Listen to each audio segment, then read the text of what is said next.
नमस्कार दोस्तों, मैं अजय मौर्य फिर से आपके पास हाजिर हूँ एक कहानी के साथ।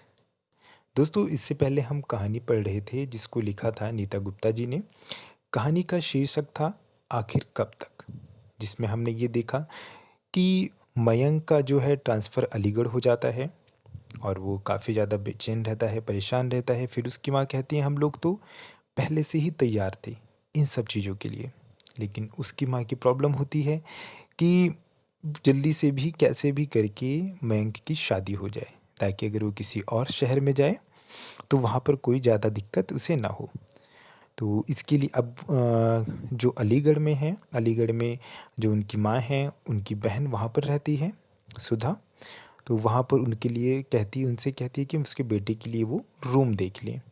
अब ये सारे सभी लोग अलीगढ़ आ जाते हैं। यहाँ पर आने के बाद फिर उन्हें पता लगता है जो सुधा हैं, उनके जो जेठ हैं उनका आकस्मिक निधन हो जाता है, जिसकी वजह से ये सारे लोग फिर वहाँ पर आते हैं। अब इसके आगे जानते हैं कि क्या हुआ, कि मयंक की शादी कैसे हुई, क्या वो किसी लड़की को पसंद करता था। तो आइए देखते हैं आगे की इस कहानी में। मैंने कहा, इसी बात का तो रोना है कि वो अभी तैयार नहीं। फिर मैंने सुधा से उसके बच्चों के बारे में पूछा। उसका बेटा सीए की तैयारी कर रहा है और बेटी सुरभि गाजियाबाद के स्कूल में संस्कृत की अध्यापिका है। बातों बातों में मैंने पूछा कि सुरभि का आगे क्या विचार है।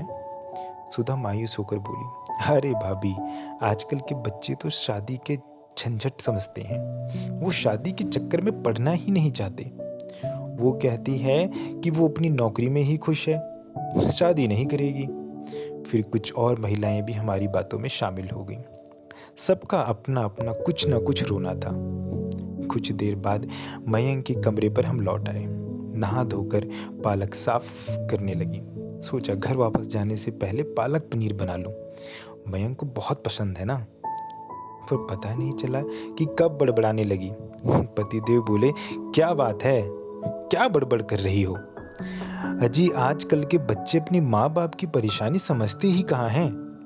अरे एक एक दिन हमारी भी उम्र बढ़ रही है और हम इनके सिर पर कब तक रहेंगे। हम लोग क्या चाहते हैं, बस इनका घर ही तो बस जाए ना, बस यही तो देखना चाहते हैं ना, ताकि इस दुनिया से जाते वक्त इनकी चिंता ना रहे। पर बच्चे हैं कि सुनते ही नहीं। तभी मयंक ऑफिस से लौटा। उसके कानों में भी पड़ी होगी कुछ बातें। पूछने लगा, क्या वार्तालाप चल रहा है माँ आप लोगों में? पतिदेव ने तुम्हारी मम्मी कह रही थी, कहकर सारी बातें दोहरा दी। मयंक चाय बनाकर लाता हूँ कहकर रसोई में चला गया। कुछ देर में चाय की ट्रे में 3 कप चाय लेकर लौटा तो मैंने कहा, अब यहाँ तो सब कुछ जमा दिया है हमने। कल हम लोग वापस दिल्ली जा रहे हैं। तुम अपना ख्याल रखना। पास में ही 2-3 दुकानें हैं, रोज़मर्रा का सब सामान मिलता है वहाँ। पतिदेव चाय पीकर नीचे टहलने चले गए।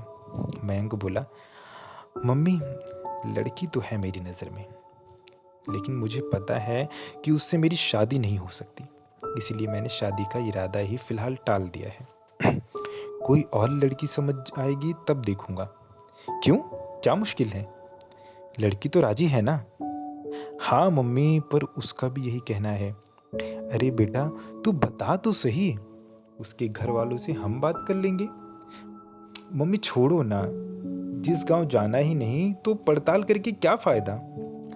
अब मेरा दिल कौतूहल और किसी आशंका के कारण जोरों जोरों से धड़कने लगा। अच्छा, तू लड़की से मिलवा तो सही। मम्मी, आप उसे अच्छी तरह से जानती हो।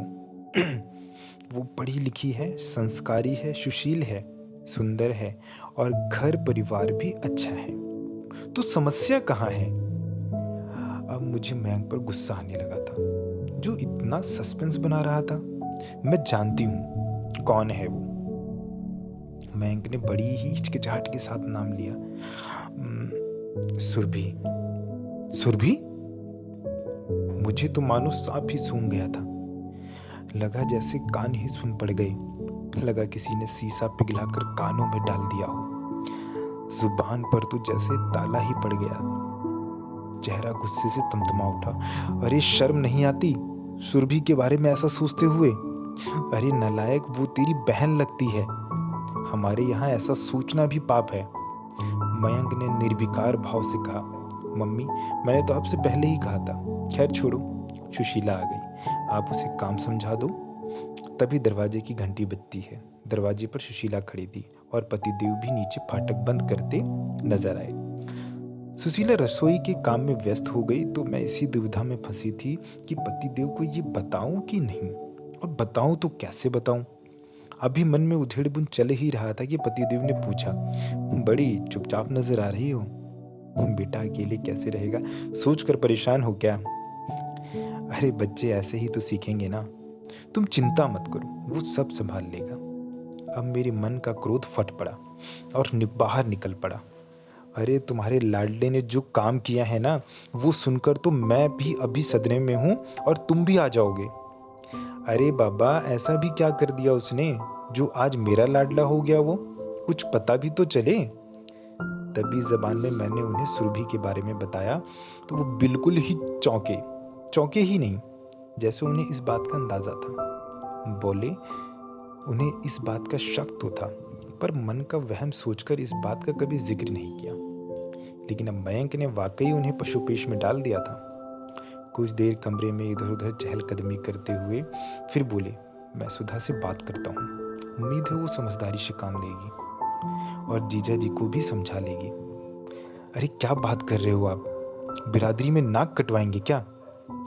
अरे बड़ी छिछालेदार होगी। सुनो सविता, अपने बच्चों की खुशी से ज़्यादा नहीं है बिरादरी मेरे लिए। अरे तुम बच्चों की तरफ देखो, अपने मन की बात मन में ही दबा कर रखी है उन्होंने। अरे अगर कोई गलत हरकत कर बैठते या भागकर शादी कर लेते तो बड़े मेडल और तमगे हासिल हो जाते ना हमें बिरादरी से। अरे वो तो खुद ही कह रहे हैं कि ये रिश्ता नहीं हो सकता। आप बिना हद कर रहे हैं।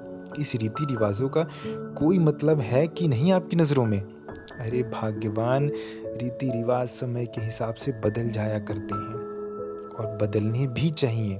पहले अंतरजातीय विवाह के नाम पर मार काट मच जाया करती थी। अब समाज में परिवर्तन आया है कि नहीं, शायद बदलते समय की यही मांग है। तुम डरो मत, मैं दिल्ली पहुंचकर सुधा से बात करता हूँ। वैसे भी एक गोत्र नहीं होना चाहिए ना। हमारा मित्तल है और जीजा जी का कश्यप है, तो क्या दिक्कत है?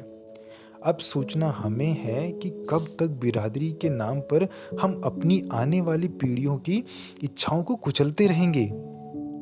कब तक उनको उन रिश्तों में बांधते रहेंगे जिनके लिए उनका मन ना मानता हो।